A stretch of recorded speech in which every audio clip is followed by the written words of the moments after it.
ఈరోజు పవన్ కళ్యాణ్ గారు తెలంగాణలో జగిత్యాల జిల్లా కొండగట్టు అంజన్న ఆలయానికైతే వెళ్తూ ఉన్నారు.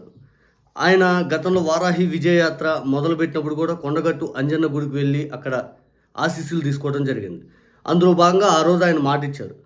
ఇక్కడ వసతి గదులు అది నిర్మాణం చేసే బాధ్యత తీసుకుంటాను. ఈ గుడి అభివృద్ధి కార్యక్రమాలు నేను చేపిస్తాను 5 అని చెప్పి ఆయన మాటిచ్చారు. అన్నట్టుగానే మన టీటీడీకి సంబంధించిన నిధుల్ని 35.19 కోట్ల రూపాయలు అక్కడ నిధులు కేటాయించి అభివృద్ధి కార్యక్రమాలకు ఆయన ఈరోజు శంకుస్థాపన చేయబోతా ఉన్నారు. అందులో భాగంగా ఆ గుడికి ఈరోజు వెళ్తున్న సందర్భంలో తెలంగాణలోని ప్రజాభవన్ అంటే గతంలో కేసీఆర్ గారు నివసించిన ఆ ప్రజాభవన్ సీఎం కార్యాలయంగా గతంలో ఉండేది. ఇప్పుడు అక్కడ డిప్యూటీ సీఎం గారు ఉంటున్నారు.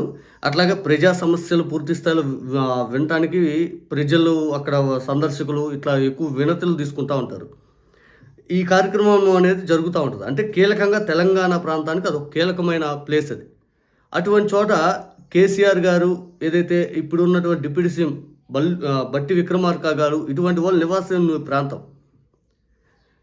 హై అలర్ట్గా ఉంటుంది. అక్కడ ఆంధ్రప్రదేశ్ ముఖ్యమంత్రి చంద్రబాబు నాయుడు గారు, లోకేష్ గారు వాళ్ళ ఫ్లెక్సీ అనేది ఎవరూ తీసేయలేదు. వాళ్ళ తాలూకు కటౌట్ ఏదైతే ఉందో.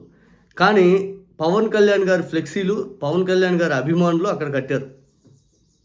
పవన్ కళ్యాణ్ గారు ఈరోజు కొండగట్టు గుడికి వెళ్తున్నారు. అందులో భాగంగా ఆ ఫ్లెక్సీలు కట్టుకోవడం జరిగింది వాళ్ళ అభిమానులు, ఆ జన సైనికులు అక్కడ కడితే ఆ ఫ్లెక్సీలు తీసేసి చంద్రబాబు నాయుడు గారిది నారా లోకేష్ మాత్రం ఉంచేశారు. ఒకసారి చూడండి ఆ ఇమేజెస్. ఇదిగోండి, ఇటు పక్క వచ్చేసరికి నారా లోకేష్ గారిది, ఇటు పక్క చంద్రబాబు గారిది ఉంది. ఇటు పక్క పవన్ కళ్యాణ్ గారికి ఈ రెండు తీసేశారు. ఉందండి ఆ చుట్టుపక్కల ఆ చుట్టుపక్కల మొత్తం ఇది జనసేన వాళ్ళు కట్టింది తీసేశారు. లోకేష్ గారిదేమో వాళ్ళది ఉంది. మళ్ళీ చూడండి, జనసేన వాళ్ళు కట్టేసింది తీసేశారు, పీకేశారు. అంటే ఆయన కొండగట్టు పర్యటనకు వెళ్తున్న సందర్భంలో తెలంగాణ ప్రాంతానికే నిధులు ఇచ్చింది. తెలంగాణ ఆలయ అభివృద్ధి కోసమే కదా ఆయన నిధులు కేటాయింపు చేయించింది. మరి ఆయనకు కూడా గౌరవం లేదు అక్కడ. ఇదంటే ఈ క్రెడిట్ మొత్తం చంద్రబాబు నాయుడు గారికే. ఈరోజు పవన్ కళ్యాణ్ గారు తెలంగాణ ప్రాంతానికి వెళ్ళి కొండగట్టు ఆ గుడి దగ్గర శంకుస్థాపన చేసేది చంద్రబాబు నాయుడు గారు చేయబట్టే అవుతుంది అన్నట్టుగా ఇది మనం ఇక్కడ ఎక్స్పెక్ట్ చేయొచ్చు. పవన్ కళ్యాణ్ గారికి ఒక రకంగా ఇది అవమానకరం. డిప్యూటీ సీఎం ఆయన ఇక్కడ. అట్లాగే అక్కడ హైదరాబాదులో నివసిస్తూ వాస్తవానికి తెలుగు సినిమా ఇండస్ట్రీలో పెద్ద సూపర్ స్టార్ అతను పవన్ కళ్యాణ్ గారు, ఒక పార్టీ అధినేత.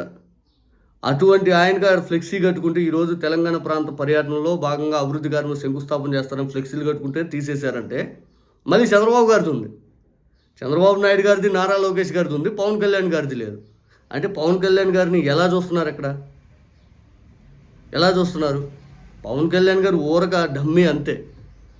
ఆయన డిప్యూటీ సీఎం ఇవ్వండి, లేకపోతే ఇంకోటి ఇవ్వండి, ఎట్లయినా ఉన్నాయి, ఆయన ఊరక డమ్మీ. ఇక్కడ మనకు అది అర్థమవుతుంది క్లారిటీగా.